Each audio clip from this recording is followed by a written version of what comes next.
I should have known the cold felt wrong the second I stepped out of my car, breath fogging in the late November air as I carried the casserole dish I spent half the night making. Thanksgiving in Dayton had always meant noise and warmth and the scent of roasted turkey drifting down the block, but that morning the street felt muted, as if it had been waiting to tell me something I did not want to hear.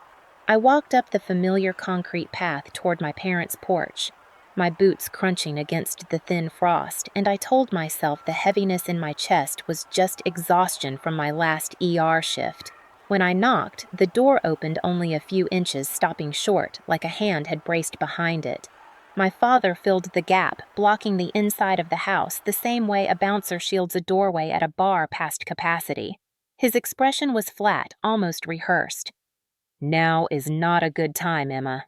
My mother stepped behind him, her face carrying that tight half-smile she always used when she wanted to hide irritation under politeness. "We just want peace today. You have been too much lately." Too much. The words struck something small and soft inside my chest. Before I could respond, a man's voice drifted from the living room loud enough for me to recognize instantly. It was my ex-boyfriend, Tyler. Hearing him here in the house I grew up in felt like being pushed underwater. I blinked hard, forcing myself to speak. "Dad, I drove 4 hours to be here." My mother cut in before he could answer. "We did not ask you to. I heard my sister Lily inside. Is she still here?" She dragged out the word she, as if referring to a stranger or a stray hanging around a doorstep. Humiliation burned down my neck, and I shifted the warm dish in my arms, trying to find footing in a conversation that seemed to tilt under me. "Dad, what is going on? Why are you acting like this?" My father exhaled sharply, the kind of breath meant to communicate annoyance more than explanation, and he nudged the door a little farther closed. "I just think it is best if you head home." Things have been calmer lately. That word returned. Calmer. As if my absence was a remedy. As if my presence was a disease. I felt the ground tilt again, and I tightened my grip on the casserole dish so I would not drop it. Tyler's laughter drifted from inside the house. He sounded comfortable. Belonging. As if he had replaced me. Something in me tore a little. I said, "I drove 4 hours. I said, at least let me come in and say hello." My mother's eyes flicked toward the street as if checking whether neighbors were watching, and her lips thinned. "Please do not make a scene." It sounded like a warning. It always did. Before I could respond, heavy footsteps pounded inside. Jake burst through the small opening of the door, the smell of beer clinging to him even in the cold air. His cheeks were flushed, his eyes glassy, and the instant he saw me on the porch, his expression twisted into something ugly. "Why is she here?" He spoke as if I were not inches away. My father muttered something about me just leaving, but Jake was already shoving past him, his shoulder knocking the door fully open. The noise inside the house spilled out laughter and clinking glasses and the unmistakable sound of celebration. "Not for me. Never for me." Jake's voice rose. "You had to ruin everything. Could not let us have one peaceful holiday." He staggered toward the porch railing, grabbed one of the wooden chairs my mother kept outside, and whipped it around with a strength that came from anger more than muscle. Dad moved forward, his voice cracking. "Jake, stop." But Jake was not listening. He lifted the chair like it weighed nothing. "You told the bank. You ruined everything." I froze. The wind cut across my face and the casserole slipped in my hands. "What are you talking about?" But Jake was already swinging. The edge of the wooden chair slammed into the left side of my head. A burst of white light shattered my vision, sharp and blinding, followed by a wave of pressure that made the world tilt backward. My knees buckled. The porch steps rushed up toward me. I felt the crack before I heard it, the impact blooming across my skull as my body hit the concrete. Sound warped and stretched muffled like I had been submerged underwater. My mother gasped, then fell silent. My father cursed under his breath, a low, frantic sound, but he did not kneel beside me. No one touched me. No one called my name. No one reached for a phone. I tasted blood at the back of my throat and tried to lift my hand, but my arm felt disconnected as if it belonged to someone drifting far away. My vision throbbed black at the edges. Above me, I heard my mother whisper harshly, "Do not tell them he hit you. It was an accident." She said it again, a hiss threading through panic. It was an accident. My father paced the porch, glancing toward the street. If a neighbor had seen the hit, if someone had heard the scream caught in my throat, it might already be too late for him to hide it. The cold seeped through my coat, spreading along my spine, numbing my fingers and slowing time. Somewhere inside the house, laughter continued muted as if from another world. I tried to speak, but the words dissolved before they left my mouth. When the footsteps came, they belonged to Mr. Parker from across the street. He shouted my name once loudly enough to split through the haze, then called for help. His voice cut through everything sharp and certain. He knelt beside me, his hand hovering but not touching, waiting for permission. "Emma, can you hear me? Hold on, I am calling 911. My mother protested weakly. Something about it not being necessary, but Mr. Parker ignored her. Minutes stretched. A siren wailed in the distance. When the paramedics rushed up the steps, they moved with quick, confident hands, assessing airway breathing circulation, fitting a cervical collar around my neck, securing me onto a spine board. Lights flickered above me, red and blue, brushing across the house I used to call home. Through the ringing in my ears, I heard my father say, "We do not know how she fell." My mother echoed him. "She slipped. She slipped." The paramedic leaned over me, his voice steady. "Emma, we are taking you to Miami Valley. Stay with me." My eyelids were heavy, my breath shallow, and as the world dimmed around me, I understood something with a clarity I had never felt before. I was no longer my family's daughter. I was their liability. 3 weeks before Thanksgiving, the air in Dayton had already taken on the sharp bite of early winter, the kind that settled into your clothes and lingered on your skin long after you stepped indoors. At the ER, we were overloaded with seasonal respiratory cases, which meant I was cycling through 12-hour shifts, grabbing lukewarm coffee on the go and falling asleep with my scrubs still on more nights than I wanted to admit. Maybe that was why I missed the first signs. Or maybe I simply did not want to see them. The distance began with a phone call. I had been driving home from a late shift when I dialed my mother, hoping for the usual conversation about recipes or something mundane enough to wash the hospital out of my head. She answered on the third ring, sounding distracted. I could hear voices in the background, quick movements, a hush like someone had just turned down the television. I said, "Hi, Mom," and she said, "Let me call you back." The line clicked dead before I could respond. She never called back. The next morning, I tried again. This time, she let it ring until it stopped, then sent a text that said, "Busy right now. Hope you are doing well." It felt oddly formal for a woman who used to send me pictures of her garden and sign them with too many heart emojis. I brushed it off at first, assuming she was tired or stressed, or hosting one of her church committee meetings, but the feeling that something had shifted refused to settle. That weekend, I drove to my parents' house to drop off a new heated blanket I had bought for my mother because she always complained about cold hands. When I walked up to the door, I saw the curtains twitch, as if someone had peeked out, then dropped back into place. When my father opened the door, half a minute later, his face arranged itself into a surprised expression too quickly to be believable. "Oh, hey, Emma," he said, sounding winded. "We were not expecting you." His eyes darted behind me toward the driveway, then toward the neighbor's house, the same nervous checking of the surroundings I would see again later. My mother appeared a moment after smoothing her sweater, her smile tight. "You should call first," she said, the kind of passive admonishment that looked harmless on paper but stung in person. "We are all walking on eggshells around you lately." I blinked. Around me. As if I had done something. As if my existence created tension. I asked what she meant, and she waved a hand dismissively, saying it had been a stressful month and they were trying to keep the household peaceful. She emphasized the word peaceful like it was something I had personally disrupted. I handed her the blanket anyway. She held it awkwardly, thanked me in a tone too light, and set it on the entry table without unfolding it. The conversation sputtered into small talk that sounded scripted on their end, and after 10 uneasy minutes I left, telling myself they were just tired or going through something they did not want to share. But the next sign came quickly. My water heater broke, and because my father had installed it years ago, I called him to ask if he could look at it, or at least tell me which valve I needed to shut off. In the past, he would have been at my apartment within the hour toolbox in hand. This time he said almost sharply, "I am too busy. Maybe call a plumber." Then he added, "You can handle it." You always handle things. An odd, backhanded statement that left me wondering if what he meant was, do not involve me. Jake was next. I had lent him my drill set a month earlier, and since he had avoided bringing it back, I texted him a reminder. He responded with a single word, later. For Jake, later usually meant never. Still, I waited. 3 days passed, then a week. When I asked again, he said the set was probably in the garage somewhere, and I could just come get it if it mattered so much. His tone implied I was being dramatic for caring about my own belongings. It was such a small interaction, but I felt myself flinch from it, sensing the shift beneath it.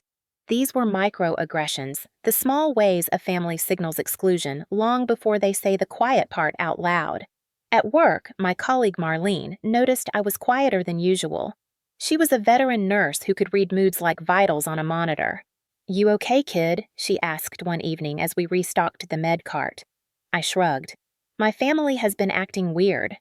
Cold, like they are avoiding me. She gave me a look that was part sympathy and part recognition. "Sometimes families distance themselves before they do something hurtful," she said. "It is easier for them if they numb you first." I tried to laugh it off, but her words lodged in my mind like an unpulled splinter. The next weekend, I stopped by my parents' house again to drop off a book my mother had asked to borrow. When I stepped inside the front door, I noticed an odd silence followed by a sharp glance exchanged between my parents, a flick of their eyes toward one another so quick an untrained observer might have missed it. It was classic family triangulation, something I had learned about in a psychology article once. They shared information I was not part of. They were aligning against me in subtle ways. My mother clasped her hands tightly, rubbing the skin between her knuckles repeatedly, a nervous gesture she usually reserved for moments when she was hiding something. My father hovered near the counter, reorganizing items that did not need reorganizing. The air between them felt charged, but no one named the reason. When I asked if everything was all right, my mother replied, "We just think everyone is happier when things are calm." Calm had become their favorite euphemism for without you. I left their house that day with a heaviness pressing across my chest, the kind that warned a storm was coming, even if you could not yet see the clouds. On the drive home, I replayed every odd moment from the past 2 weeks, stitching them together like symptoms that pointed to a diagnosis I was not ready to accept. Maybe they were overwhelmed. Maybe I was imagining things. Maybe something had happened I did not know about. I told myself all those comforting possibilities even as a quieter voice inside me whispered the truth. Distance is rarely accidental. By the time I reached my apartment, I found myself hoping Thanksgiving would smooth everything over, that a shared meal might reset whatever had gone wrong. But another part of me, the part I kept trying to ignore, already knew the truth. Something had shifted in my family. Something deliberate. Something dangerous. I just did not yet understand how far they would go to keep me on the outside. The first real sign that my family was planning a Thanksgiving without me arrived on a Tuesday afternoon while I was eating a granola bar in the break room at the hospital. I had barely slept after a double shift and was scrolling absent-mindedly through messages when my cousin Hannah sent me a screenshot with no explanation. It was from a group chat titled Thanksgiving Prep, the same name my family had used for years when planning the holiday menu, except this one did not include me. In the screenshot, my sister Lily had typed, "Let's keep this small, just less drama." My mother had responded with a thumbs up emoji and the words, "Agreed. Peaceful is the goal this year." My stomach tightened as though something had gripped it from the inside. The word drama pulsed like a bruise. I tried to tell myself it must have been a misunderstanding, that maybe the screenshot was from last year or a separate event. But the timestamp said Monday at 8:12 p.m. fresh, deliberate, excluding me. I stared at it long enough for my granola bar to go soft in my hand. Before I could craft a reply, Hannah sent another message. "Sorry, thought you were in the chat. I don't want to get involved." Then she stopped responding. I sat in silence, the hospital's fluorescent lights buzzing faintly overhead as if mimicking the hum in my head. I tried calling my mother, telling myself I would confront this gently, calmly, rationally, but she did not answer. My father did, but his tone carried a strange brightness that sounded like a mask stretched too tight. "Everything is fine, Emma. Just busy. Nothing to worry about." I wanted to press to point out the obvious, but before I could speak, he said the line that would replay in my mind for weeks. You always get emotional on holidays. Emotional. Another microaggression one layered beneath old memories of him telling me to stop overreacting, to stop being sensitive, to stop making things difficult. It was a subtle rewriting of reality, a way to make me question whether something wrong was truly happening or whether I was simply imagining it. Gaslighting is rarely loud. It is quiet, polite, reasonable sounding. I hung up and sat there for a long moment, listening to the wheeled carts creaking down the hallway, nurses exchanging clipped instructions, monitors beeping in steady patterns. Everything around me made sense. My family did not. That night, while reheating leftover pasta, my phone buzzed again. This time, it was Jake. He sent a message that read, "People don't forget what you did." He followed it with nothing. No explanation, no context, no reference. The words hung in the air like a riddle meant to unsettle. What had I done? The last time I saw him, we had argued about him losing his job again, but that was months ago. My mother told me to let it go, to not upset him, to keep the peace. That phrase again. Keep the peace. Peace in my family always meant silence, usually mine. I texted him back asking what he meant. He never answered. The next weekend, I stopped by my parents' house to drop off a book my mother had requested earlier in the fall. When I stepped onto the porch, I could hear voices inside, hushed and quick, then the soft thud of feet moving away from the door. When my mother finally opened it, she looked startled to see me, as if she had expected someone else entirely. "I thought you might call first," she said. Her voice was warm on the surface, but carried a stiff undertone, the way it did when she had already made plans that did not include me.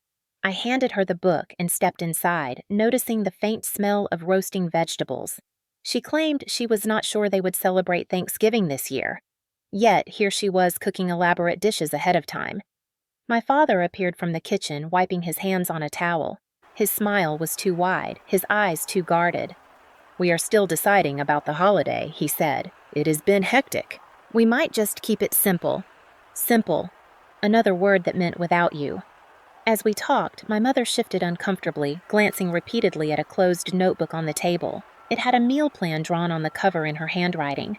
I tried to catch a glimpse when she turned away, but she quickly moved it out of sight. When I asked whether Lily would be joining them for Thanksgiving, my mother's shoulders tensed. She forced a smile. "Oh, she might stop by. She has been around a lot lately."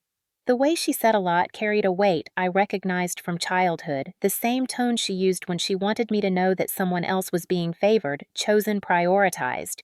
I left feeling as though I had walked into the middle of a conversation I was not supposed to hear, with half-spoken sentences vibrating in the air long after the door shut behind me. 2 days later, Lily accidentally sent me a voice memo clearly meant for someone else. It lasted only 3 seconds, but it was enough. In the background, I heard clinking glasses and what sounded like multiple voices talking over one another. Then, Lily's voice, sharp and annoyed. "Has anyone told Emma yet? We said we would keep this quiet." The memo cut off abruptly. When I replied, asking what she meant, she deleted the message thread entirely. My breath caught in my throat. The pressure in my chest spread like ink on paper. That evening at the ER, while charting patient notes, my coworker Jen leaned over my shoulder. "You okay? You look like you are trying not to scream." I swallowed hard. My family is planning something. Something without me. She nodded slowly, as if she already knew where this was heading. "Holidays bring out the worst in people," she said. "Especially when they need a scapegoat." A scapegoat. The word landed too cleanly, too accurately. But the confirmation came the next morning when my sister-in-law, who had always been kinder to me than the rest of them, sent a quiet, private message. "I should not be sending this, but you deserve to know." She attached another screenshot from the group chat. My mother had written finished assigning dishes. "Emma is not coming, so we can skip the extra dessert." My father responded good. Less hassle. Less hassle. I stared at that sentence until my eyes stung. I could not decide which part hurt more, that they were planning a holiday without me or that they were relieved to do it. But the worst part was the line that followed, written by Jake. "Make sure she does not find out. She will make it a whole thing." Something in me cracked then, not loudly, but in the quiet way fractures begin before they shatter. Thanksgiving, the holiday that once meant belonging, had become a secret event from which I was already erased. And I did not yet know that this erasure was only the beginning. The pattern did not begin 3 weeks before Thanksgiving, and deep down I knew it. The signs had been there long before the holiday planning, long before the secret group chats and the whispered comments. They had been stitched into my childhood so tightly that for years I mistook exploitation for love, obligation for affection, and self-sacrifice for belonging. When I was 12, my mother sprained her ankle slipping in the backyard. My father was at work. Jake was out with friends, and Lily was busy practicing for a school recital. I was the one who helped her inside, wrapped her ankle, fetched ice packs, and made her tea. I remember thinking that caring for her made me important, that being needed was the same thing as being valued. She thanked me in a distracted voice and later told her church friends that she had managed the whole situation on her own. I learned then that in our family, acknowledgement was optional, but service was expected. That lesson stayed with me. It shaped how I handled every crisis that followed. Years later, when my mother needed shoulder surgery, my siblings made excuses about work and busy schedules. I shifted my ER shifts around to drive her to appointments, cook meals, fill prescriptions, clean her house, and sleep on the couch for nearly 10 days straight. She praised me to extended relatives, but often sighed in front of me as if I were a burden for being present. When the medical bills arrived, a thick envelope of numbers and itemized charges that would overwhelm anyone, she called me, sobbing. The insurance company refused to cover an out-of-network fee. She was terrified the debt would ruin them.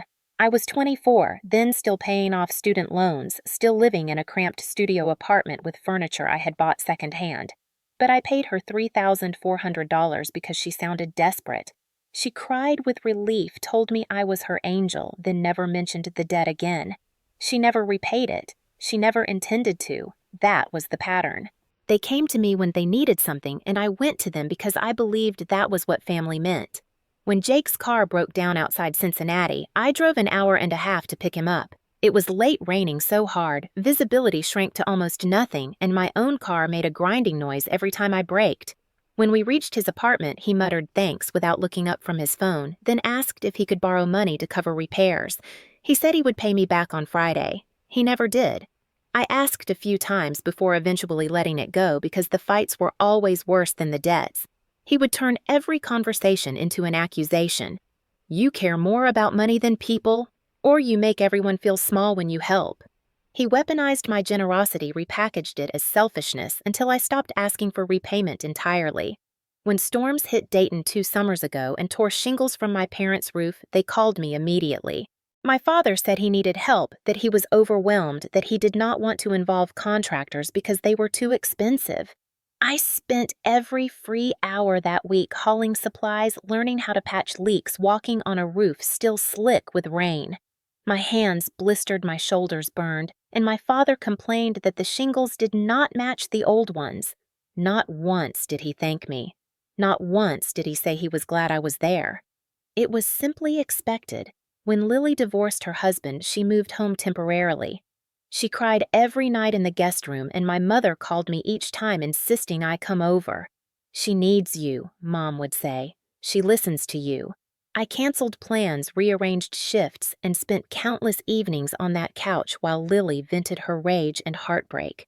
She would say things like, "I do not know what I would do without you," then turn around days later and complain that I was smothering her. When she was finally ready to move out, she hugged our parents and thanked them for supporting her through the hardest time of her life. She barely acknowledged me. I remember sitting in my car afterward, gripping the steering wheel until my fingers ached, trying to figure out why I felt invisible in a story I had held together. I think the answer came gradually, like a shadow forming shape. In abusive families, the helper is rarely seen. Their labor fills the cracks silently. Their contributions disappear into the background because the family believes that is the natural order. And I had played my role too well. I had made myself too reliable, too available, too willing. The more I showed up, the less they saw me. At the ER, when patients thanked me after a grueling procedure or a risky stabilization, it always surprised me how a stranger could offer more genuine gratitude than my own parents ever had. Some nights I would drive home replaying my father's dismissive comments about my job. "Real doctors save lives," he would say, sipping from his coffee mug as if to remind me I was still falling short of something. He never once asked about the traumas I witnessed daily, the nights I held a dying patient's hand, the times I broke hospital policy to sit with families who could not face the waiting room alone. He had never visited me at work. None of them had. They believed they already knew who I was and what I offered, and they did not care enough to learn anything different. The more I grew into myself as an adult, the more they sought to shrink me back into the role that served them best. When I spoke about exhaustion, they called me dramatic. When I set boundaries, they accused me of being cold. When I said no, they punished me with silence. And when I helped, they disappeared, my effort entirely absorbing it as if it were owed. That is the quiet cruelty of a family like mine. It is not always the loud fights or the obvious insults. It is the slow erosion of identity, the tightening of an invisible leash made of guilt and expectation. It is the way you learn to measure your worth through your usefulness and then blame yourself when you can never quite fill the bottomless demands placed on you. Looking back, I see how my entire life prepared me for the moment at the door, the coldness in their voices, the rejection wrapped in politeness. I was never meant to be part of their Thanksgiving because I was never meant to be part of their celebration. I was meant to serve, to fix, to soothe, to support. But belonging was never part of the agreement. As I pieced these memories together in the days leading up to Thanksgiving, the truth settled heavy and undeniable in my chest. My family had not changed suddenly. They had simply stopped pretending. The evidence of a conspiracy did not arrive all at once. It came in fragments, each piece small enough to dismiss if I had wanted to, subtle enough to make me doubt my own instincts, yet sharp enough to pierce through any illusions I still held about my family.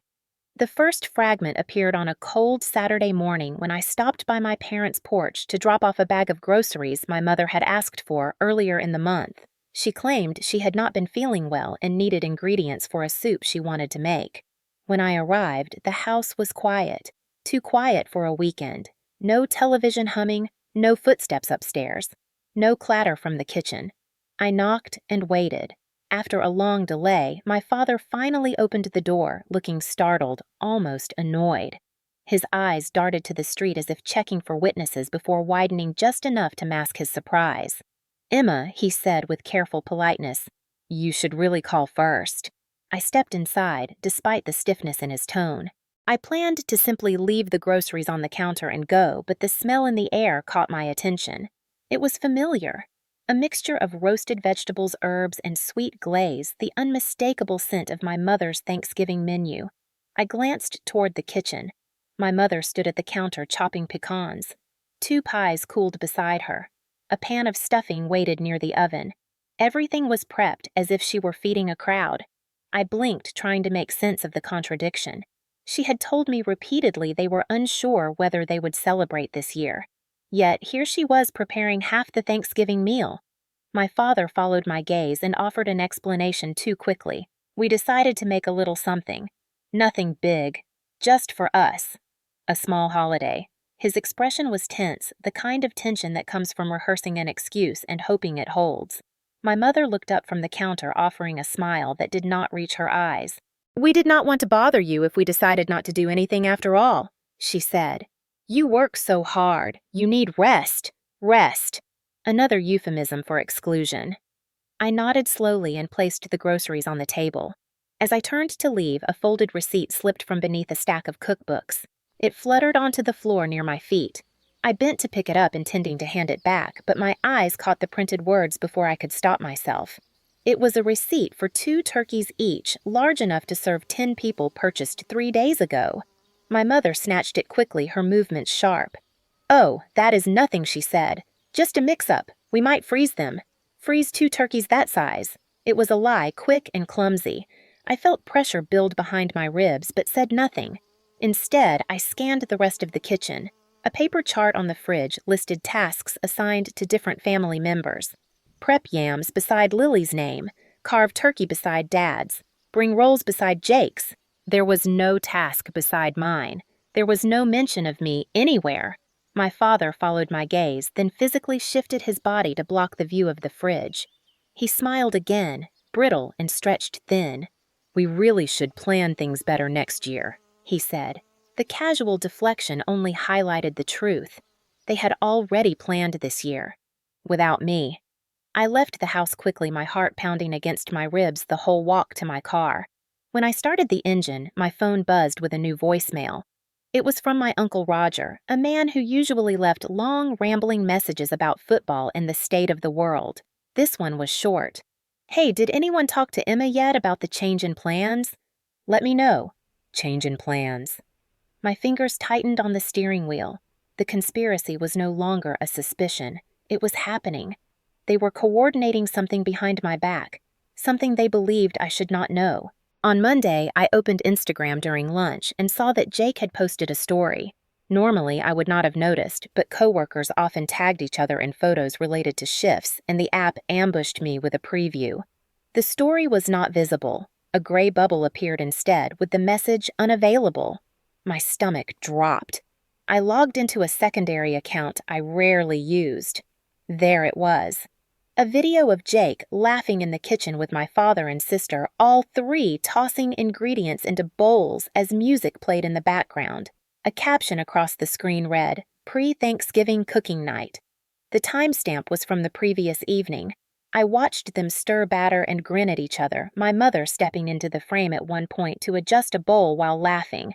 They looked like a family fully intact, a family with no missing pieces. A family without me. I closed the app and told myself not to cry at work, though the pressure behind my eyes made it difficult to breathe. When I arrived home that night, I tried calling Lily. She let it ring once, then sent me a text that said busy. "Can't talk." I typed a question. "Are you all having Thanksgiving without me?" She never responded. Later that evening, while I was sorting laundry, my phone buzzed with a message from a number I did not immediately recognize. It was my sister-in-law, Hannah's older sister, someone who had always kept a cautious distance from family drama. She had written, "I should not send this, but you need to see it." She attached another screenshot of the family chat. This one had my mother saying finished assigning sides. "With Emma not coming, we do not need the extra dessert." My father responded with good. "Less hassle." Jake added, "Make sure she does not find out. She will make it a whole thing." I read the lines over and over, each word cutting sharper than the last. The ease with which they excluded me, the casual nature of their comments. Less hassle. I felt the world tilt beneath me, not violently, but with the quiet shift that precedes an earthquake. I set the phone down and paced to the apartment, trying to process the truth. They did not simply forget to include me. They planned to exclude me. They discussed it, agreed on it, built an entire holiday around my absence. And the worst part was the realization forming beneath the surface of these discoveries. They were not just avoiding me. They were hiding something. Something big enough that my presence threatened their plans. Something they were willing to lie for. That night, as I lay in bed, staring at the ceiling, my heart beating too fast to sleep, I replayed every clue from the past weeks in my mind. The group chat, the receipt, the voicemail, the Instagram story, the deleted messages. They formed a pattern not of neglect, but of intention, a conspiracy. And I did not yet know this was only the beginning of how far they would go to keep me in the dark. The letter arrived on a Wednesday evening, tucked between a grocery store flyer and a credit card advertisement, the kind of envelope most people throw out without opening. I might have done the same if my name had not been printed in a font slightly bolder than usual, the bank logo embossed in a way that made the paper feel heavier. I opened it while standing at my kitchen counter, still wearing my hospital badge, my hair pulled back from a long shift. At first, the words blurred together in the low light. Notification of suspicious activity. New line of credit. Recently opened. Please confirm. I frowned, reading the paragraph again slower this time. A credit line opened in my name with a company I had never used. My pulse picked up. I checked the date. 3 weeks earlier. Around the same time my family had begun pulling away. For a moment, I convinced myself it was an error, a clerical mix-up, a mistaken address. Anyone could accidentally fill out the wrong form. But then another envelope caught my eye, shoved between cookbooks on the counter, one I had dismissed the night before. It was from a different financial institution. I tore it open. Same wording. Suspicious activity. Second line of credit. Also under my name. My heartbeat thudded in my ears as I reached for my laptop. I went directly to Experian, logged in, and waited for the familiar dashboard to load. When it appeared, 2 new accounts glared back at me, each labeled with the same month and day. I clicked the first one, scanning for details. Whoever opened it had my full legal name, my social security number, my date of birth, and my mother's maiden name. My stomach dropped. That combination of information does not come from strangers. It comes from someone close. Someone who knows you well enough to answer identity verification questions. Someone in your family. A faint dizziness washed over me. I called the fraud department listed on the envelope, trying to keep my voice steady as I explained I had not opened the accounts. The representative asked me a series of questions, each one more unsettling than the last. Had I recently applied for financing? Had I filled out a pre-approval form? Had I spoken to someone over the phone about consolidating debt? No. To every question. She typed for a while, then said, "We need to file a fraud alert and freeze your credit immediately." I had heard of credit freezes, but never imagined needing one. She guided me through the process, step by step, freezing all 3 bureaus, requesting an FTC identity theft report, adding a PIN to prevent future unauthorized access. After we finished, she hesitated before speaking again. "Whoever did this had a lot of your personal information. It is important that you identify who might have had access." I swallowed hard, but said nothing. After the call, the apartment felt too quiet. I sat at the table staring at my laptop screen, the fraud alerts blinking like warning lights at the edge of a highway. My mind churned through possibilities, but the truth pressed harder with every passing second. Only my family had that information. My parents kept an old file cabinet in their bedroom, one filled with documents from when we were kids. Birth certificates, tax forms, insurance claims, school registrations. They had always been lax about security, but carelessness does not explain 2 separate accounts. Carelessness does not explain timing. Carelessness does not explain secrecy. This was deliberate. My phone buzzed. It was my attorney friend Marcus responding to the message I sent earlier. He agreed to speak with me immediately. When he called, his tone shifted from casual to grave within seconds of hearing the situation. "Identity theft is serious, Emma," he said, "especially when it involves social security numbers. You need to file a police report. And freeze everything." "Already did," I replied. He paused, processing. Then he asked the question I had been avoiding. "Do you have any idea who did it?" The breath I drew felt sharp. "I do not want to believe it," I said. "But yes."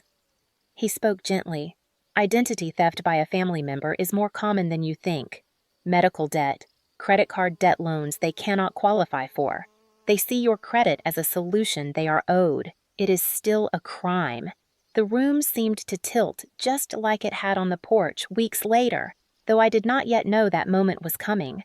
I stood and paced the kitchen, replaying the last year in my head. My parents had mentioned money troubles several times. My father had grumbled about his hours being cut. My mother had hinted at rising medical bills. At the time, I had offered sympathy.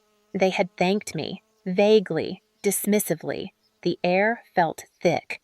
I opened my cabinet to grab a glass, but my hand froze mid-reach as another memory surfaced.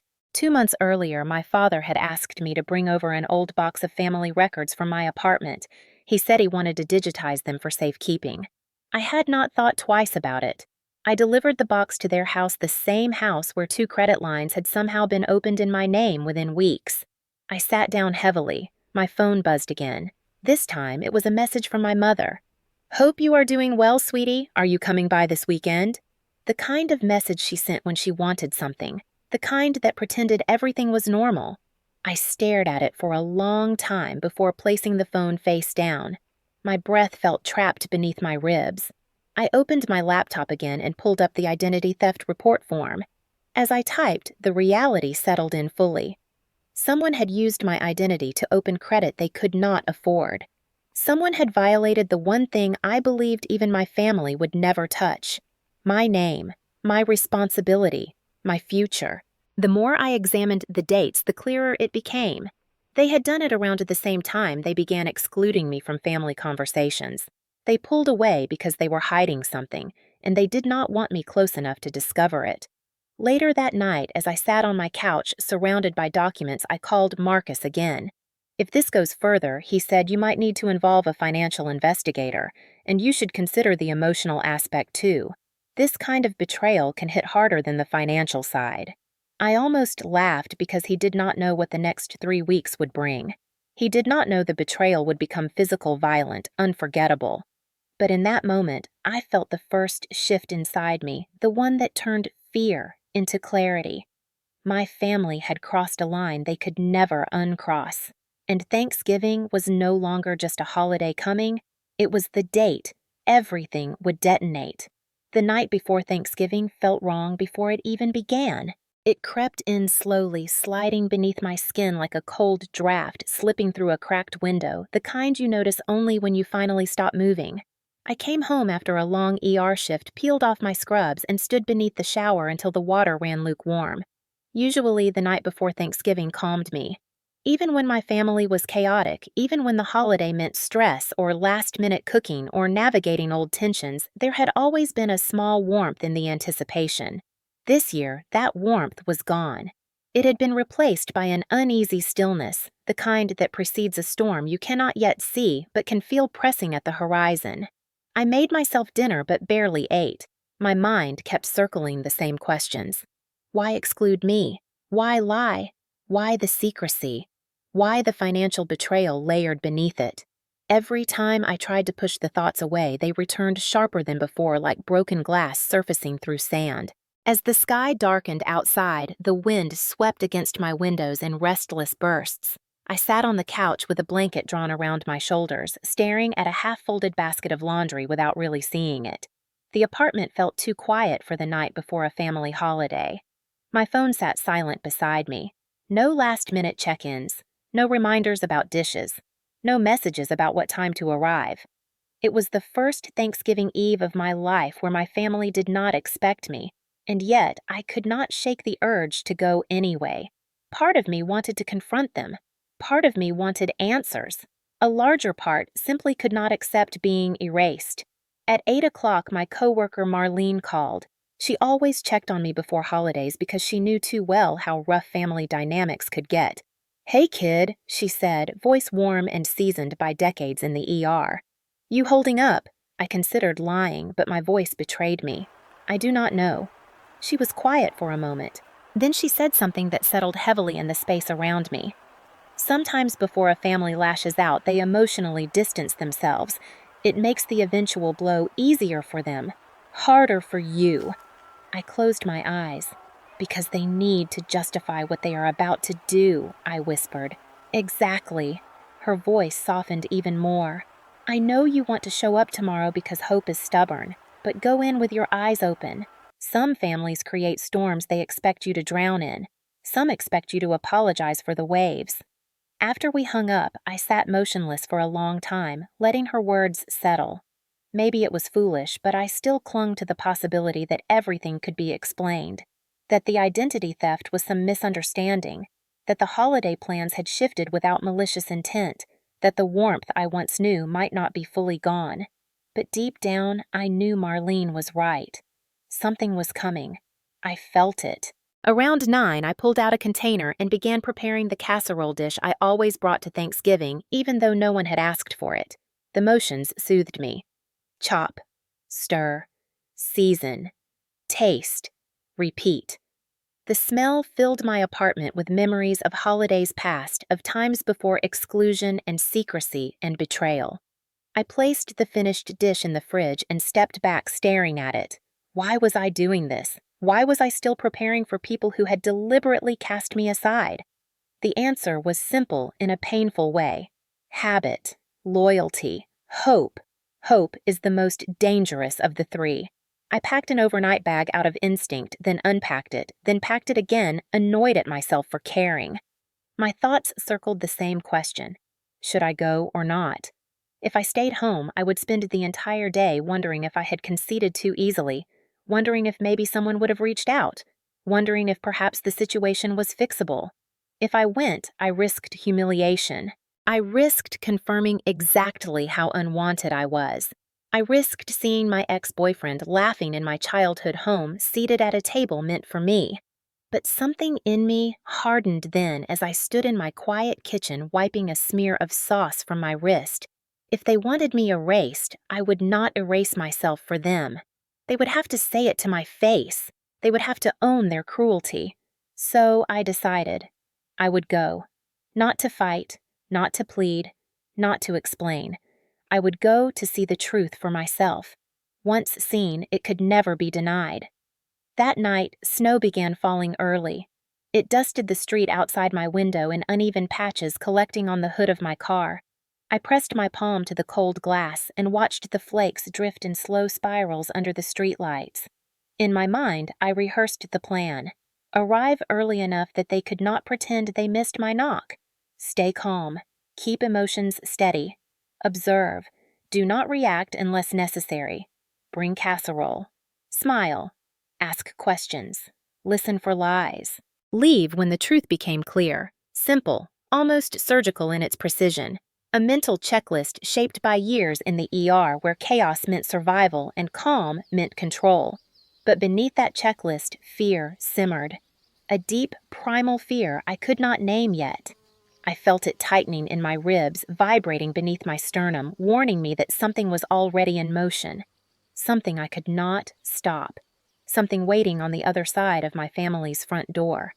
Around midnight, I lay in bed staring at the ceiling while wind rattled the window frame. I could not sleep. Every time I closed my eyes, I saw the receipt for 2 turkeys, the group chat screenshot, the deleted voice message, the identity theft alerts, the hollow artificial cheer in my father's voice, the strained too bright tone in my mother's. Jake's message. People do not forget what you did. What did they believe I had done? The truth would come soon. I could feel it. As the clock passed 1:30, a quiet certainty settled over me like a heavy blanket. I was not driving toward a holiday tomorrow. I was driving toward a reckoning.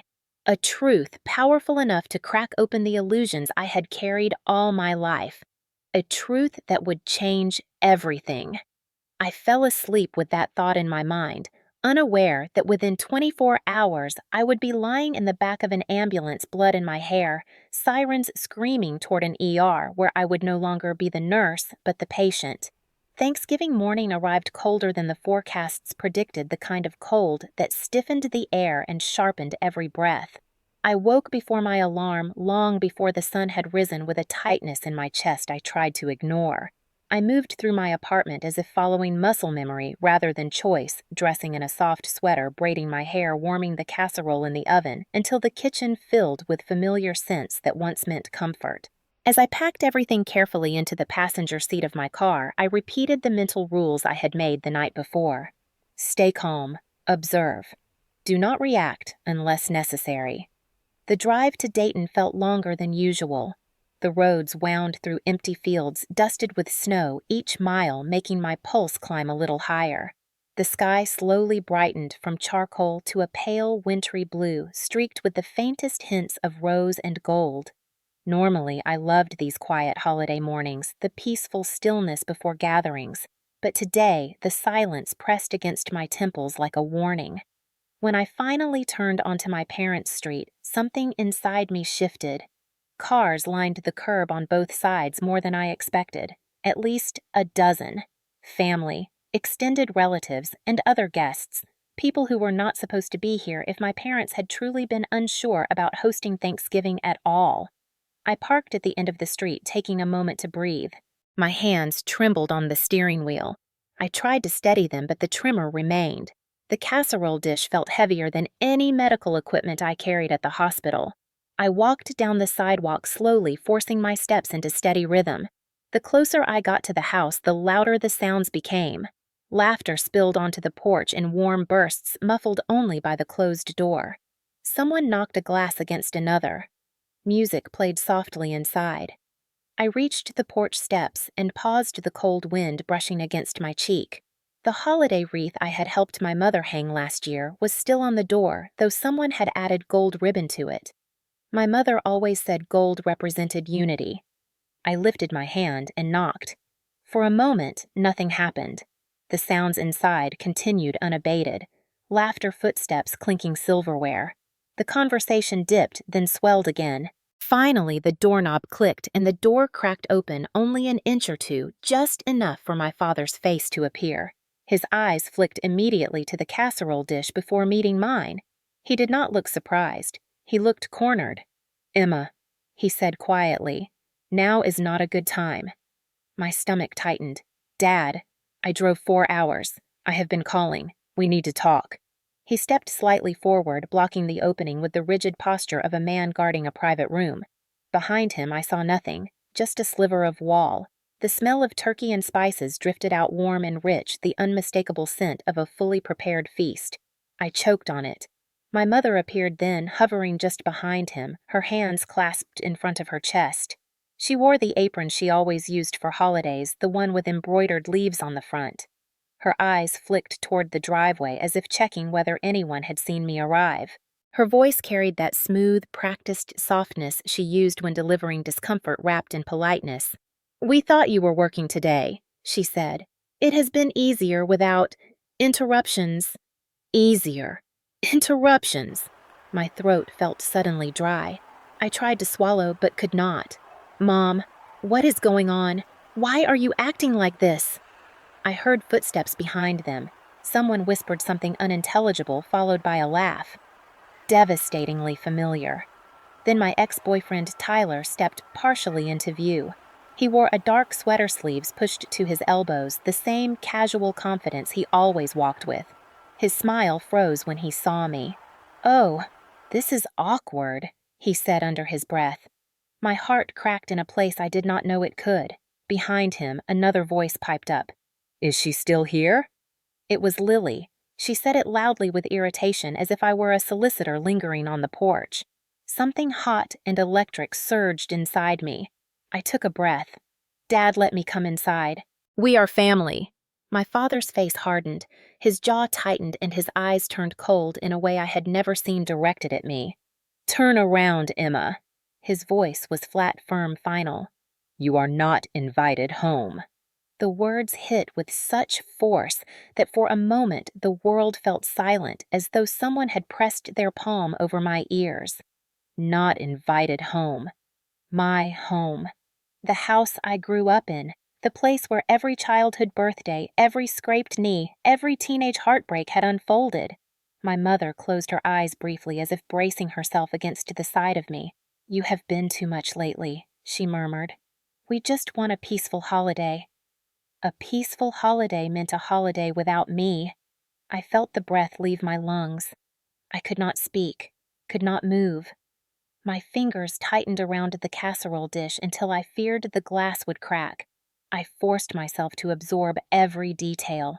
The warmth inside, the cold outside, the small wedge of space between the door and its frame, the forced smile on my mother's face, the guarded tension in my father's stance, the absence of any apology, the absence of any love. Instead of stepping back, I said quietly, "Why are you doing this?" My father shifted, blocking the doorway even more completely. "Because it is better this way. For all of us." A flicker of noise erupted inside the house, a cheer of some kind, maybe someone making a toast. The sound lodged itself like a splinter beneath my ribs. They were celebrating. Without me. Deliberately. My voice was small when it emerged. "After everything I have done for this family." My mother winced slightly but said nothing. My father's expression did not change. The door narrowed even more. The message was clear. Leave. Leave now. The wind picked up again, pushing cold air against my back as if urging me to step away from the home I had once thought would always be open to me. I felt humiliation flood through me, hot and drowning. But beneath it, something colder began to form. A quiet, crystalline realization. They did not want peace. They wanted freedom. Freedom from accountability. Freedom from the identity theft. Freedom from the truth. And in their minds, I was the danger. I was the witness. I was the liability. I stood there 1 second longer than anyone expected, long enough to watch my father's hand curl around the edge of the door, long enough to hear a muffled voice inside say, "Hurry up, they are cooling," long enough to feel something inside me break so cleanly it almost felt like release. Then my father delivered the final blow. "Go home, Emma. This holiday is not for you."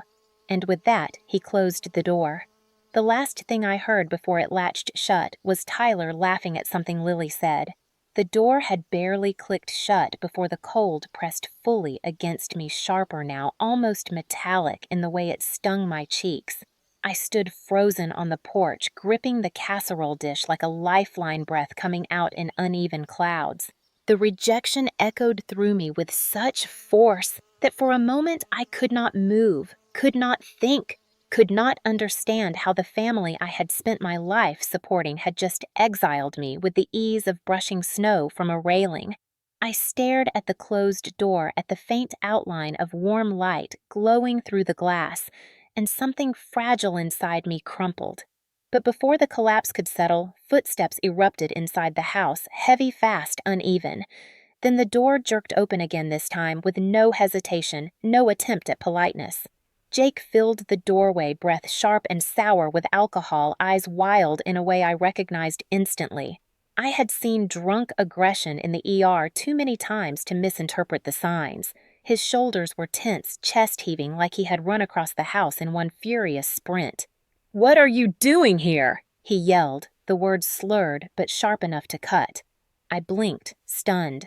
I thought maybe my father had called him to calm down, or maybe he had overheard the confrontation, but the rage in his eyes held something deeper, something older, something I had missed beneath the earlier clues. I said nothing. I could not trust my voice. Jake stepped onto the porch, stumbling slightly, then recovering with a jerk of his shoulders. Behind him, I heard Lily say, "Jake, stop!" but her voice carried annoyance, not concern. My father appeared in the background, face, pale eyes darting between us. He did not move to stop Jake. "Not yet. Not fast enough." "Why would you even show up?" Jake snapped, stepping closer. "Why would you come here after everything you did?" The phrase landed heavy and wrong. "After everything I did?" I swallowed hard. "I have no idea what you are talking about." He laughed then, a harsh, bitter sound. "Of course you do not. That is your thing, right? Pretend. Act innocent. Make yourself the victim." My pulse hammered in my ears. Jake's anger had always been unpredictable, but this was different. This was calculated, fueled, directed. He moved closer, and I stepped back instinctively, my heel brushing the top porch step. Jake's voice rose. "You think we would not find out? About the bank? About the freeze? You think we would just let you ruin everything?" My breath caught. He knew. He knew about the identity theft investigation. My father's face tightened behind him. My mother appeared behind Dad, pressing her hand to her mouth, whispering something frantic that I could not hear fully. "Stop talking, Jake. Stop. Do not say anything else." But Jake was unraveling too quickly to be stopped. His rage had collected into something hot and explosive, the kind that could not be reasoned with or redirected. He lunged toward a wooden porch chair, the one my mother kept near the door. In one violent motion, he grabbed it, lifting it as if it weighed nothing. Time fractured. I saw my mother gasp. I saw my father step forward, then freeze. I saw Lily rise from behind Jake, her eyes widening not in horror but in fear of what would be revealed if he kept talking. Jake lifted the chair above his shoulder, breath heaving. "You told them. You told the bank. You think you can just expose us and walk away." My voice cracked when I finally found it. "Expose you for what?" But I already knew the answer. I had known from the moment I saw the credit reports. Jake spat the words. "We needed that money. Dad needed it. Mom needed it. And you ruined it. You ruined everything." My father muttered, "Jake, stop, listen to me," but he stayed frozen in place, torn between stopping the violence or stopping the truth. Jake took a step toward me, chair raised. The porch tilted around me, reality bending into something sharp and inevitable. "You are not part of this family anymore," he said. "You are nothing." The moment stretched in impossible silence. I opened my mouth to speak, to plead, to yell, "I am your sister," but the words never came.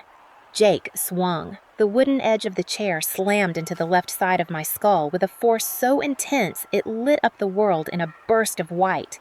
Pain radiated instantly, blooming behind my eye like a firework exploding in slow motion.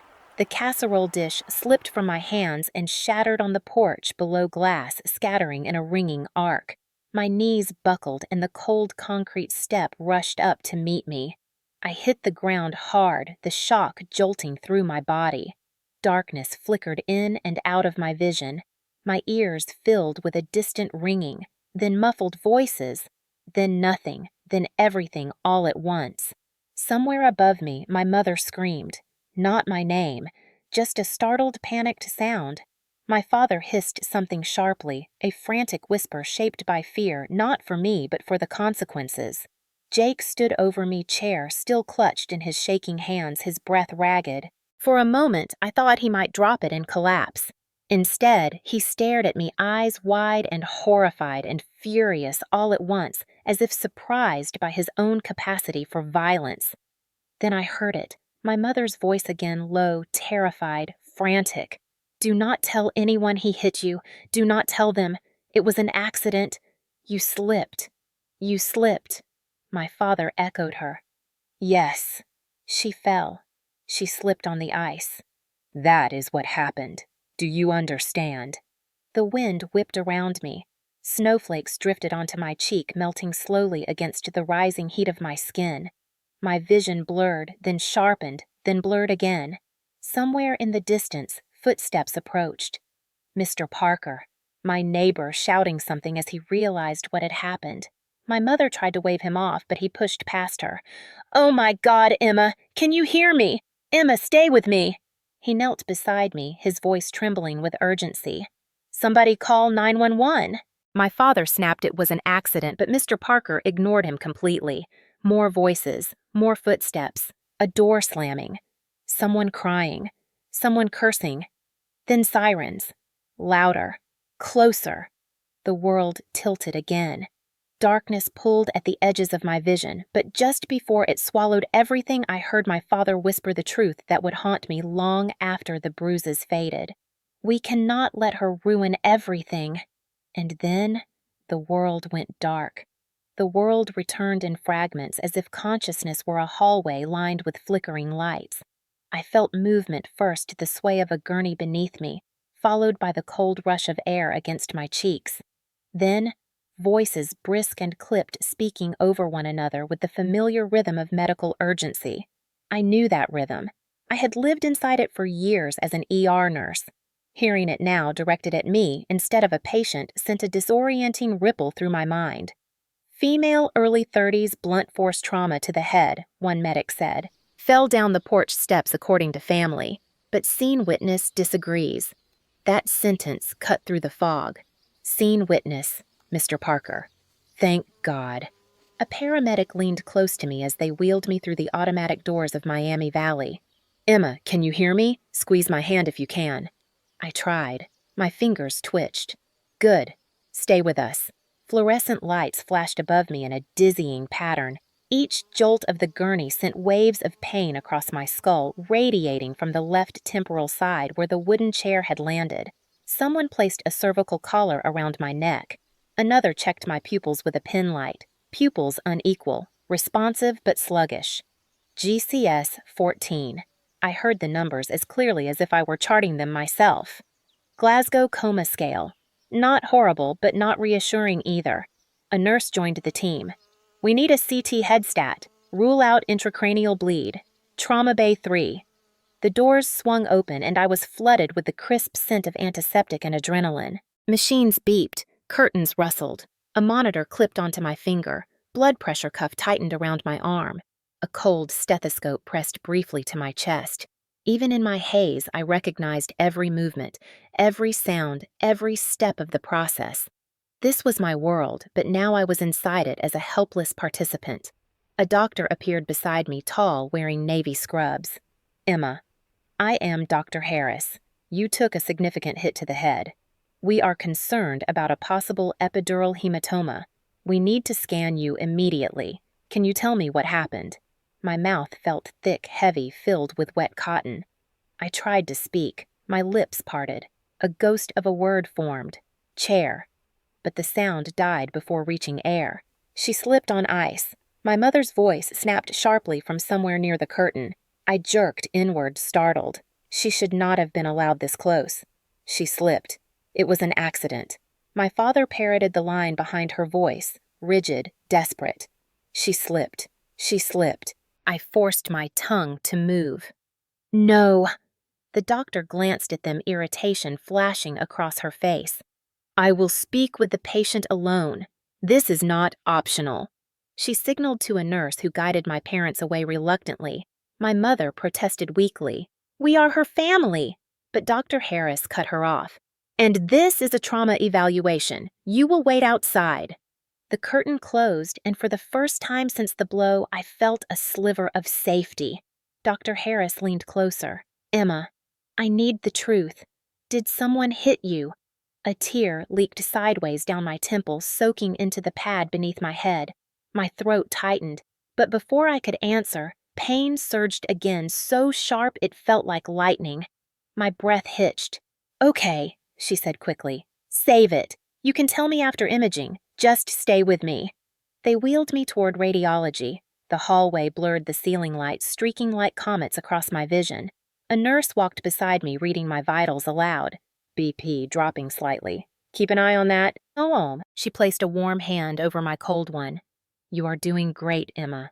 You are safe.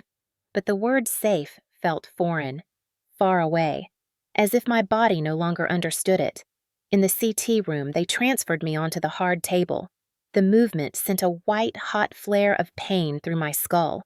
I winced, squeezing my eyes shut. The tech's voice was gentle. We will be quick. Do not move. A plastic cradle guided my head into position. The machine hummed loudly as the scanner ring rotated around me. I stared upward, unable to shake the fear that the next image might reveal a hemorrhage, a swelling brain, a fate I had seen too many times in my patients. When the scan finished, they returned me to the gurney and wheeled me back to the trauma bay. I half expected the familiar comfort of coworkers recognizing me, but today I was not Nurse Hayes. I was just another patient in a gown, bruised, vulnerable, and drifting in and out of clarity.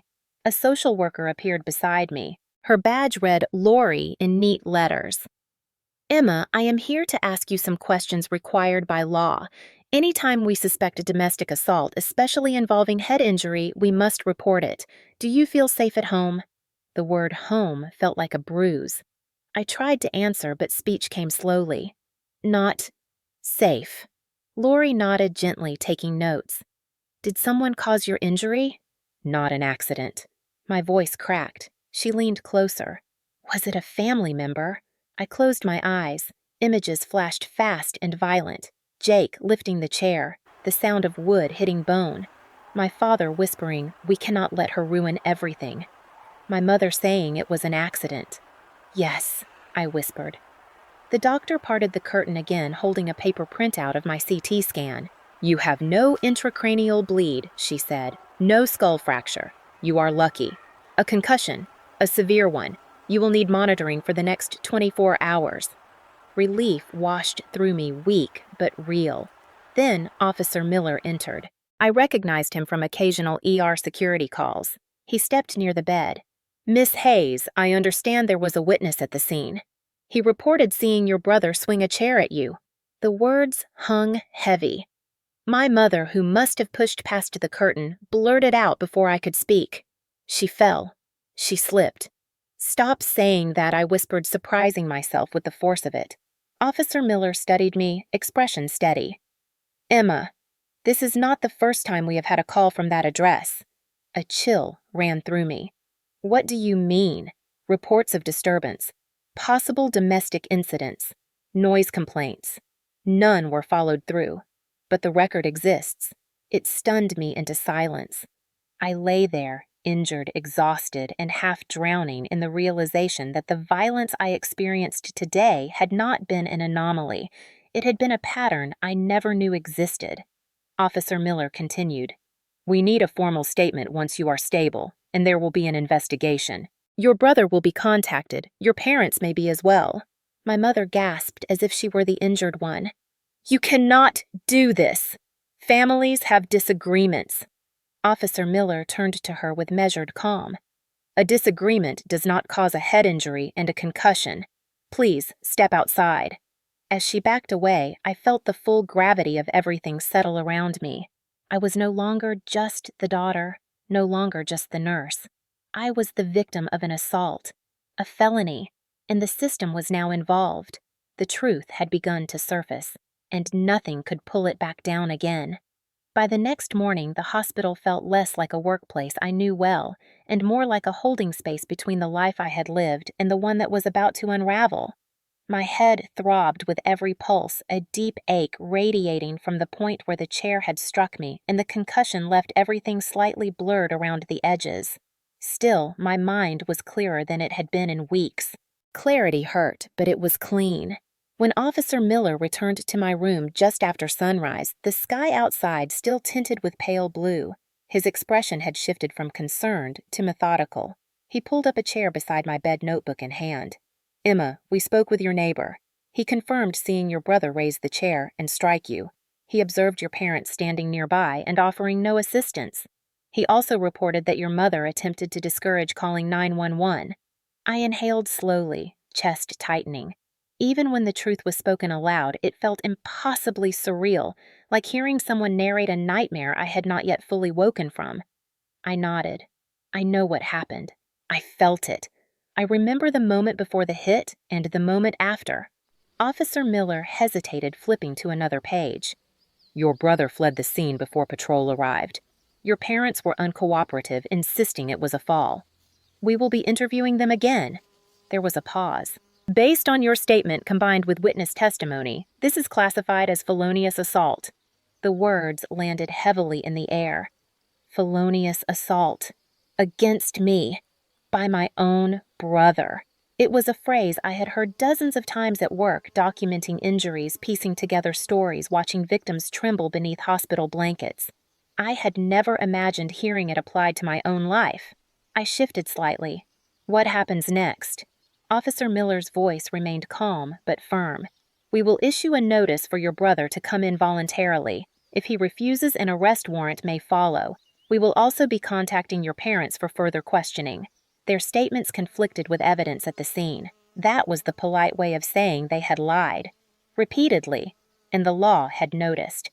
A tight flutter of panic rose inside me, not because I feared the investigation, but because I knew my family's reaction would be swift and vicious. I had violated the unspoken code. I had stepped outside the boundaries of silence. Officer Miller continued, "You mentioned identity theft concerns last night. A financial crimes investigator from our department may contact you. Identity theft by a family member can complicate emotional aspects of the report, but it does not change legal consequences." I nodded, fingers curling around the thin blanket. Everything inside me trembled, not from fear, but from a dawning realization. They had harmed me physically. They had harmed me financially. And now they would face consequences for both. When the officer left the room, fell quiet, filled only by the rhythmic beeping of the monitor beside me. A nurse came by to check my vitals, adjusting my IV, offering water, but my mind drifted constantly back to my parents' house.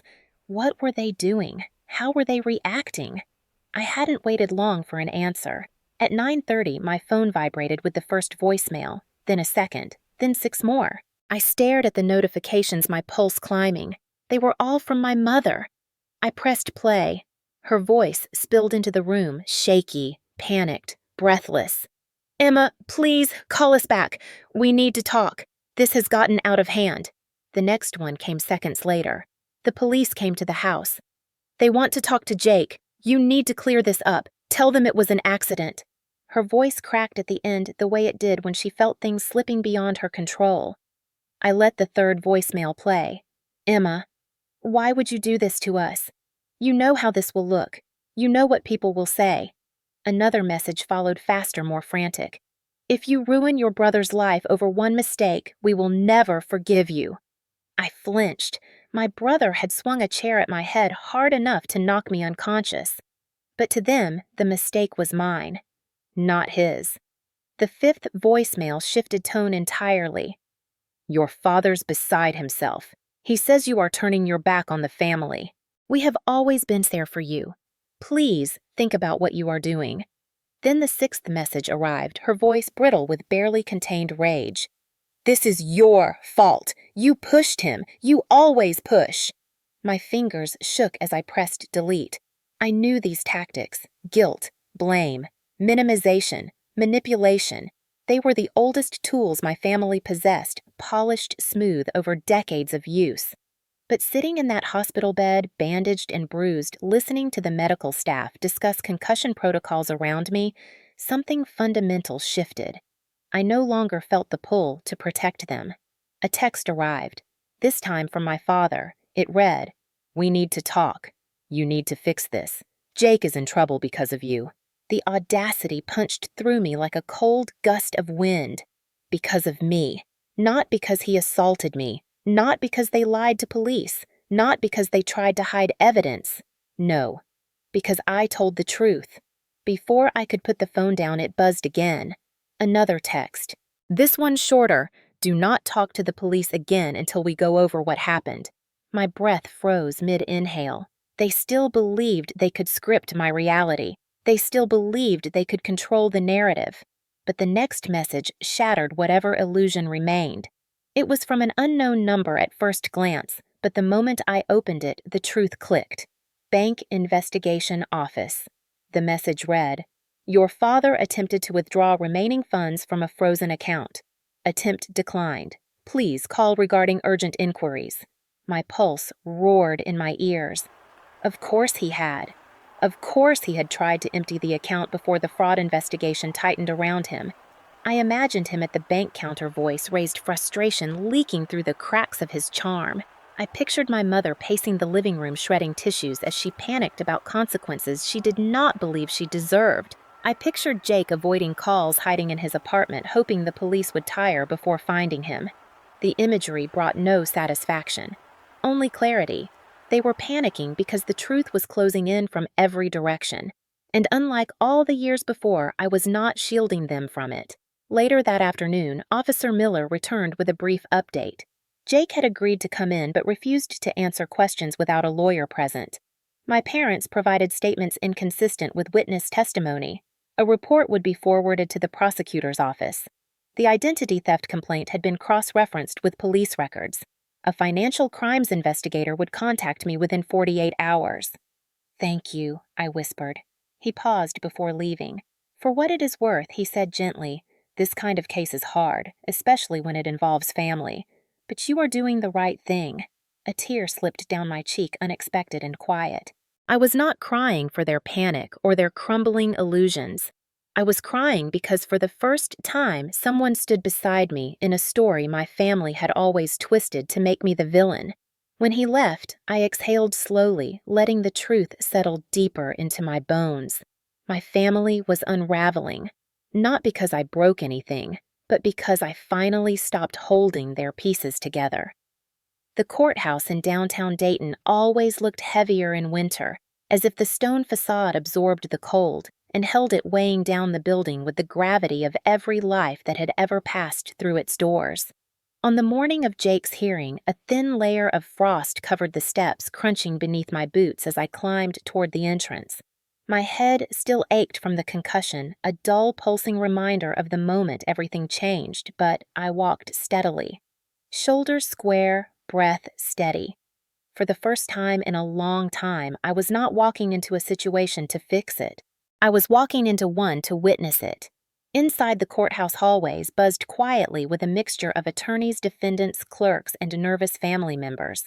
The fluorescent lights overhead hummed the same way they did at the hospital, but the energy was different. There was a sharpness in the air, a tension carved into the marble floors. When I reached the courtroom, Jake was already inside. He sat at the defense table, shoulders hunched forward, arms crossed tightly across his chest.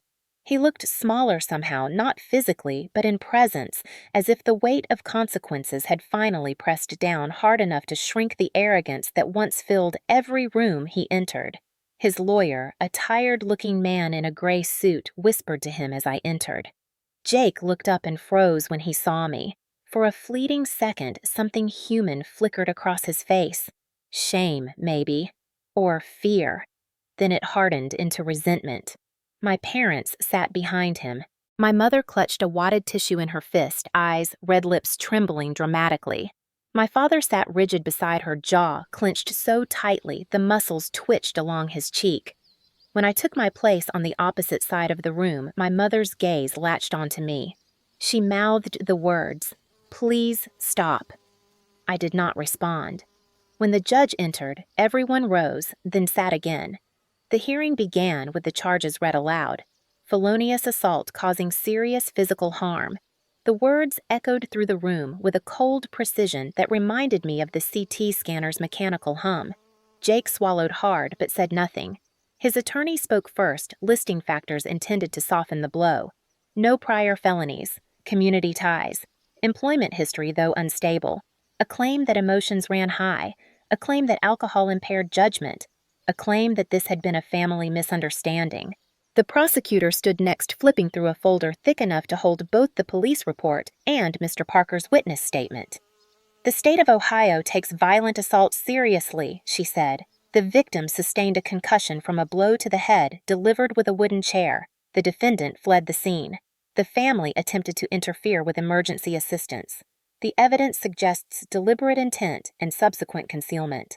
I sat still, hands folded in my lap, listening to my life reduced to procedural language. Victim, concussion, blow to the head, concealment. Words that stripped the emotion but captured the truth. The prosecutor continued. "The victim is an emergency room nurse. She understands the potential severity of head trauma. Her statement aligns with the witness account. She has cooperated with all investigative steps." My father shifted uncomfortably. My mother dabbed theatrically at her eyes. When the judge asked whether the victim wished to speak, my breath stalled for a moment. I had prepared for this, rehearsed it, fought myself over it. Then I stood. The courtroom blurred slightly as I rose, both from nerves and from the lingering fog of the concussion. I kept my hands at my sides to steady them. When I spoke, my voice did not tremble. On Thanksgiving Day, I said I went to my parents' house believing I still belonged there. I was told to leave.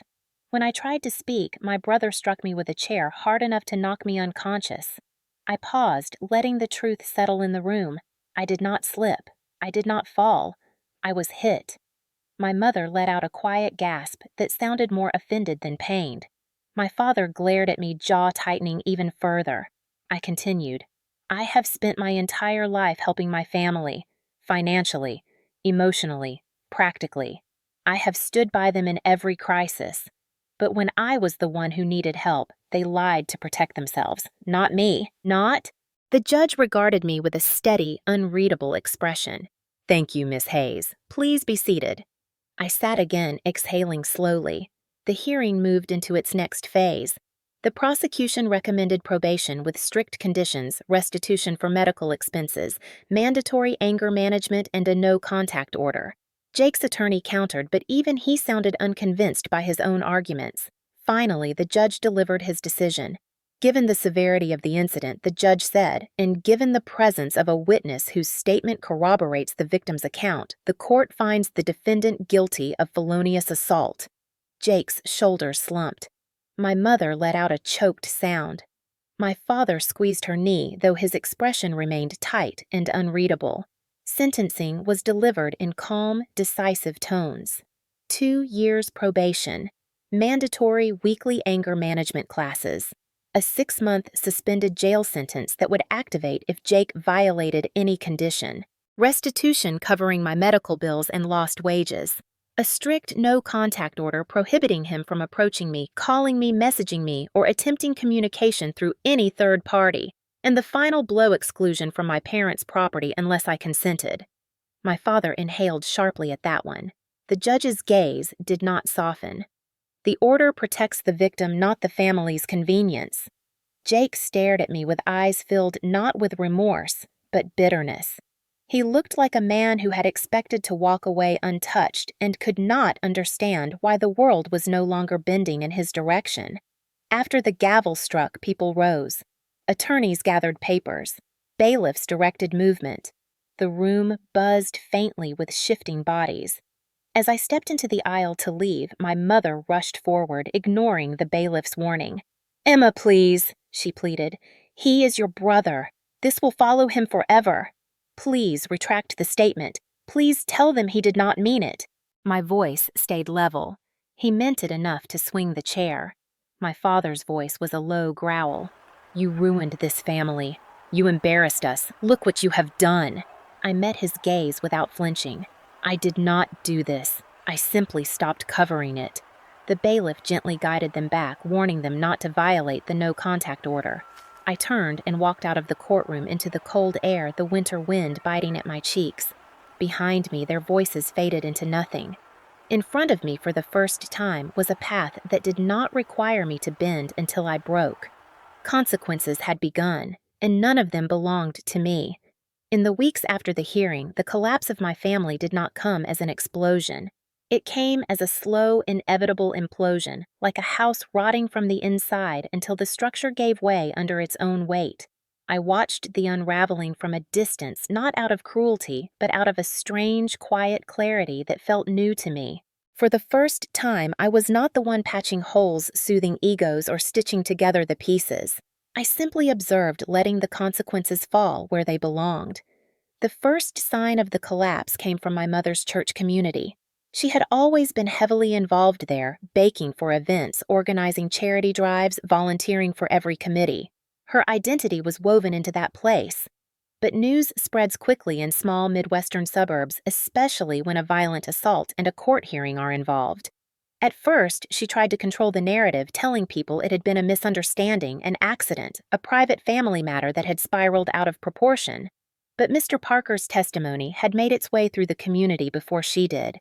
People knew she had stood on that porch and watched as her son assaulted me.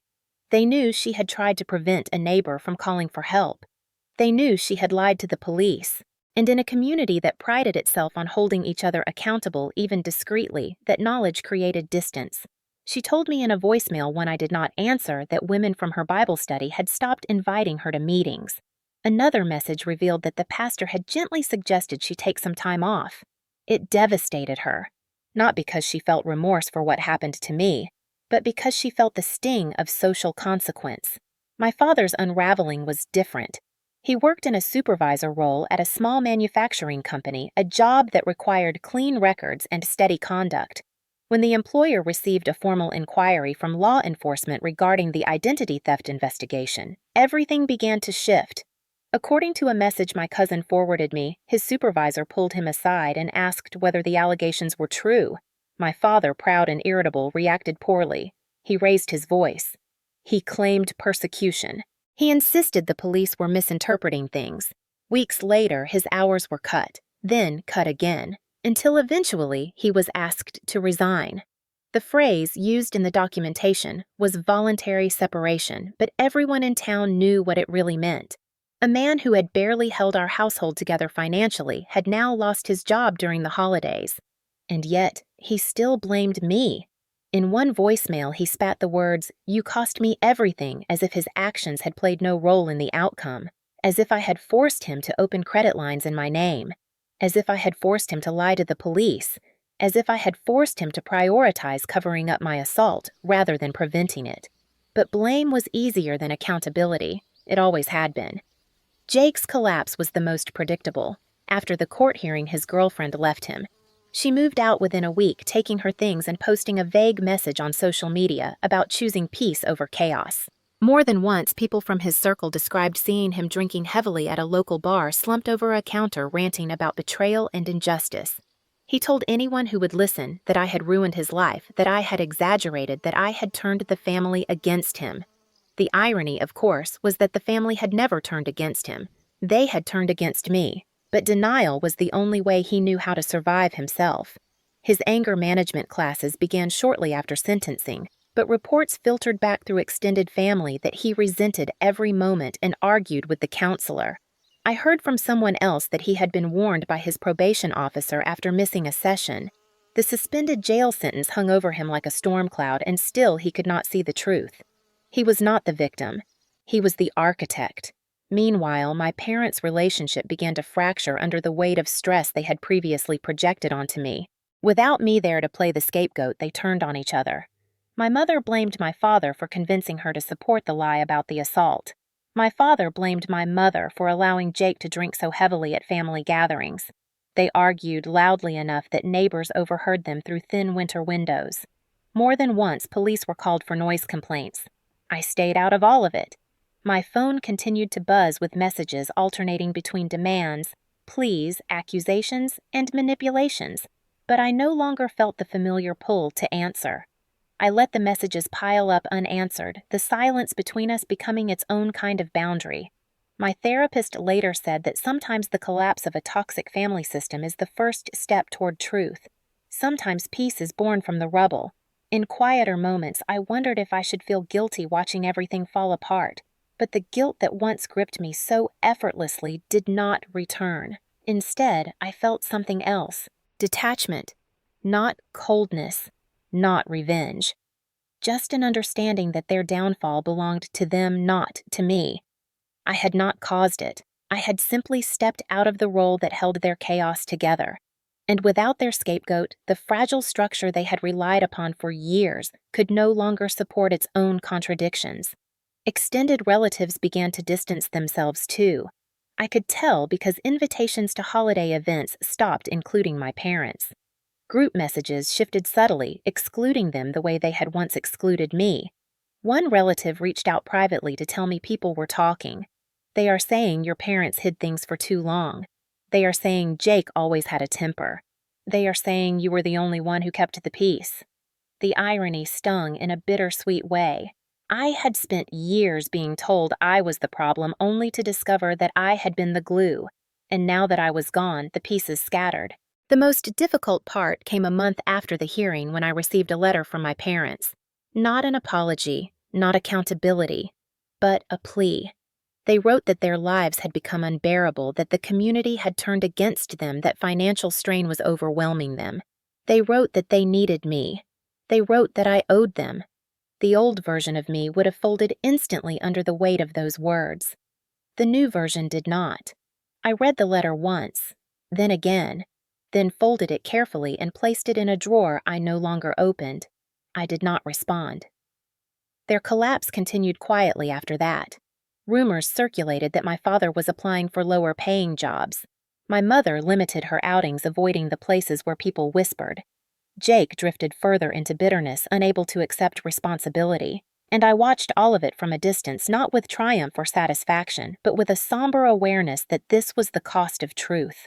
The family I once believed was unbreakable had fractured completely, not because I walked away, but because they built themselves on cracks they refused to repair. In the end, their collapse was not a punishment. It was an inevitability, and for the first time I did not feel compelled to save them from it. Healing did not arrive as a single moment of transformation. It came in fragments, small shifts, moments that felt almost invisible, until I realized I had changed. In the weeks after the court hearing, I found myself craving distance from Dayton, from the neighborhoods that held memories too heavy for my recovering body and newly awakened mind.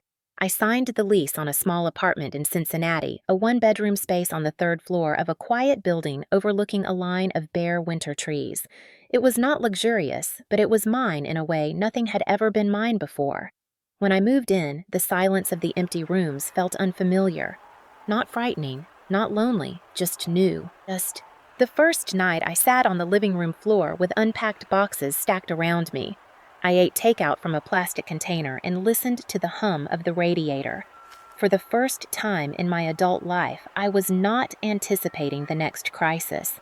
I was not bracing for a phone call. I was not trying to guess the emotional weather of my family. The stillness felt like a revelation. My therapist had suggested EMDR to help process the trauma. At first, I hesitated. I had recommended the method to patients before, But experiencing it myself was different.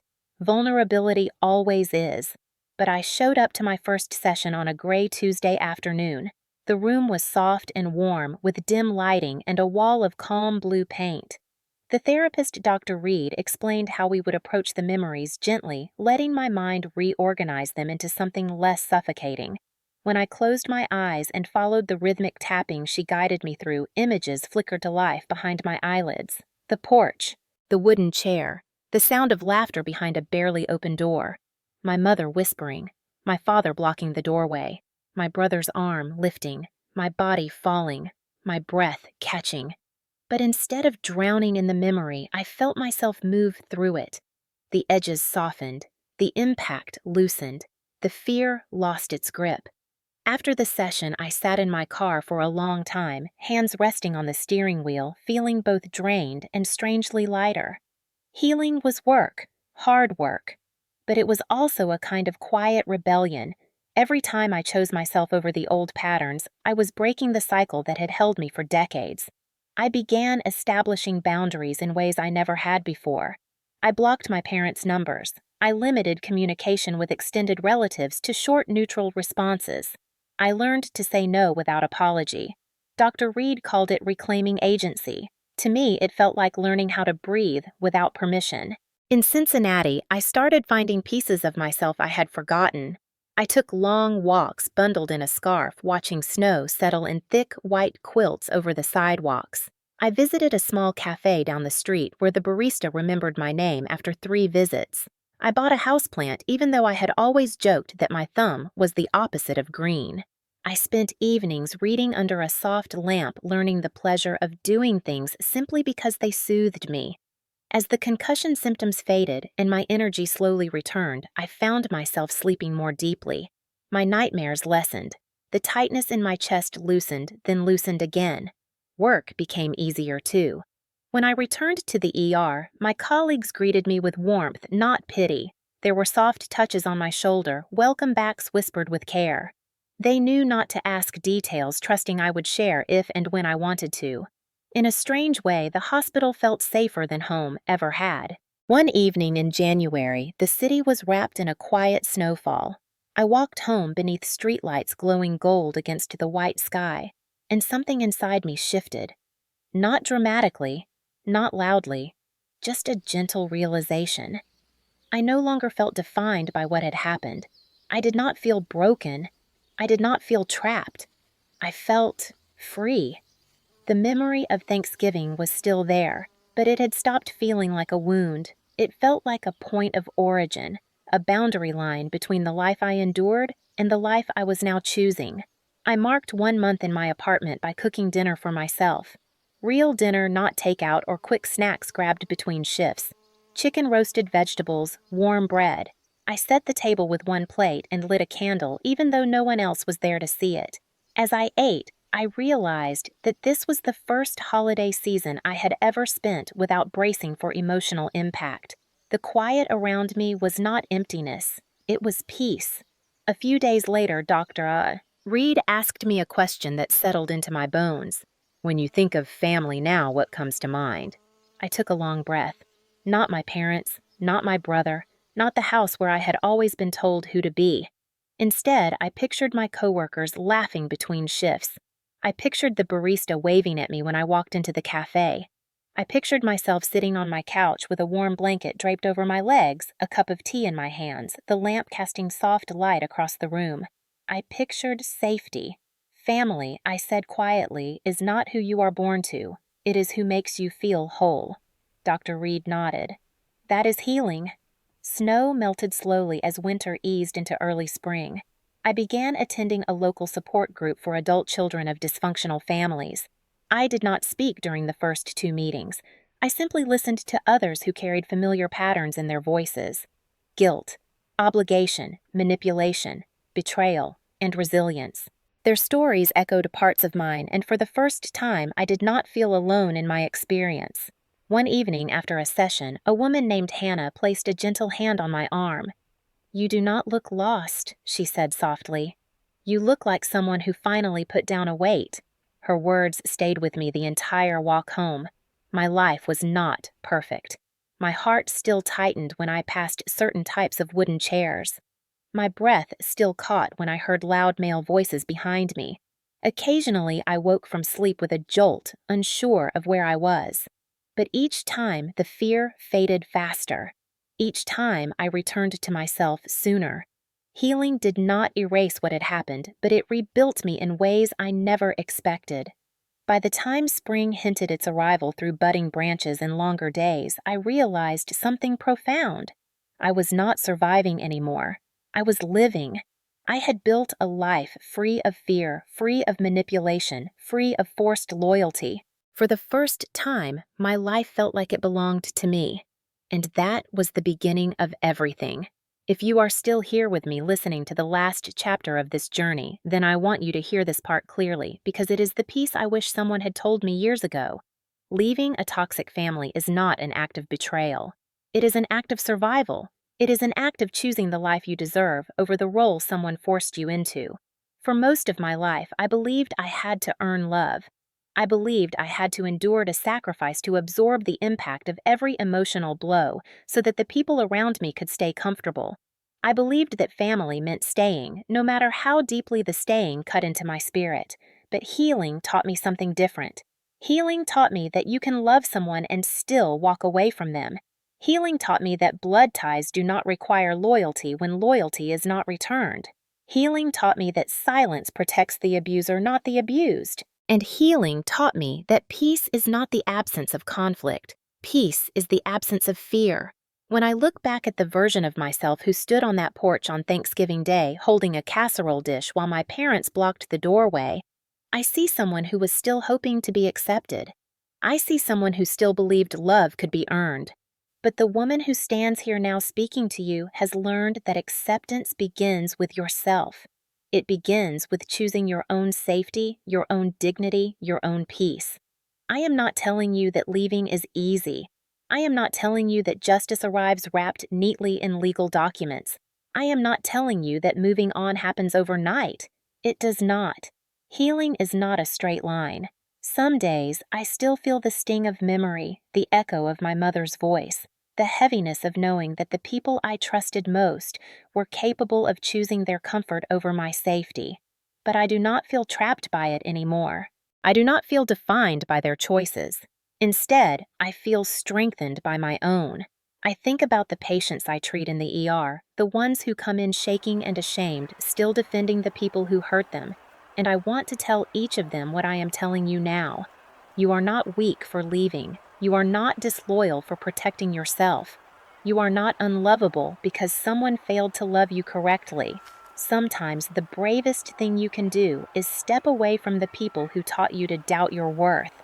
Sometimes the greatest victory is simply reclaiming your own life. And as strange as it sounds, I am grateful for the clarity that Thanksgiving gave me. It was not the holiday I expected. It was not the family moment I hoped for. It was the moment the truth refused to stay hidden. It was the moment the mask slipped. It was the moment I finally understood that love without safety is not love. It is captivity. And I refused to live that way anymore. Moving to Cincinnati, going to therapy, establishing boundaries, building new connections, these were not acts of abandonment. They were acts of rebirth. They were the foundation of a life built on choice instead of obligation. When I sit in my apartment now, when I take deep breaths without flinching, when I cook dinner for myself without anticipating a crisis, when I walk into the ER, knowing I am capable and valued, I realize that healing is not just recovery. Healing is liberation.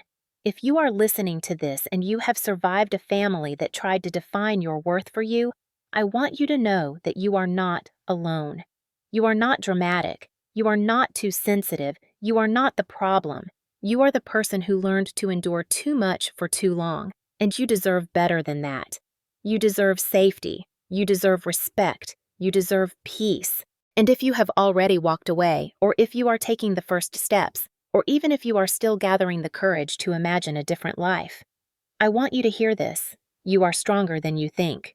You are braver than you know. And your healing matters more than anyone's opinion of your choices. My journey is not unique in its pain, but it is unique in its resolution because for the first time, I chose myself. And choosing myself did not destroy my life. It rebuilt it. So now, as we close this story, I want to leave you with two questions. Where are you watching from? And if you could tell your younger self one thing about survival, what would it be? Share it in the comments. Someone out there might need your words the same way I once needed someone else's. Thank you for listening. Thank you for holding space for this truth. And wherever you are, I hope you choose peace. Before you go, I want to speak to you directly, not as Emma Hayes, the narrator of this story, but as a fellow human being who knows what it feels like to carry heavy memories and walk through quiet recoveries. If this story resonated with you even a little, I hope you will take a moment to stay with me here. Stories like this are not just entertainment, they are reflections of the lives so many people endure in silence. Your presence here means this message reached someone who needed it, and maybe that someone is you. If you have ever been shut out by the people who were supposed to let you in, if you have ever been blamed for the pain someone else caused, if you have ever had to rebuild your life from pieces someone else shattered, I want you to know you are part of a community here. A community of survivors, a community of people who chose healing over hurt, a community that understands how deep family wounds can go and how strong you must be to rise above them. If you feel comfortable, share where you are watching from. Not just because it helps others see how far these stories reach, but because there is power in seeing strangers across the world stand with you in your truth. Your voice matters. Your story matters. And when you share even a small piece of it, someone else may find the courage to take their next step. If you have ever experienced a toxic family dynamic or found strength in choosing yourself, feel free to share that too. You never know who might read your comment at 2 in the morning while sitting alone in their living room, wondering if anyone else understands what they are going through. You may become the reason someone else chooses not to give up on themselves. And if this story made you feel seen or validated or simply reminded you that healing is possible no matter how late it starts, consider liking the video so more people can find it. Consider subscribing if you want to walk with me through more stories like this. Stories that honor truth, resilience, and justice, even when they come wrapped in pain. Every like, every comment, every subscription helps bring these narratives to the people who need them most. But more importantly, it tells the algorithm that stories about healing survival and emotional courage matter. They deserve a place in the world. Finally, wherever you are watching from, I want to leave you with this reminder. You are allowed to choose peace. You are allowed to protect your heart. You are allowed to walk away from people who refuse to see your worth. And you are allowed to rebuild your life as many times as it takes until it finally feels like home. Thank you for spending this time with me. Thank you for listening. And thank you for being part of this community. I hope you stay, and I hope you keep choosing yourself.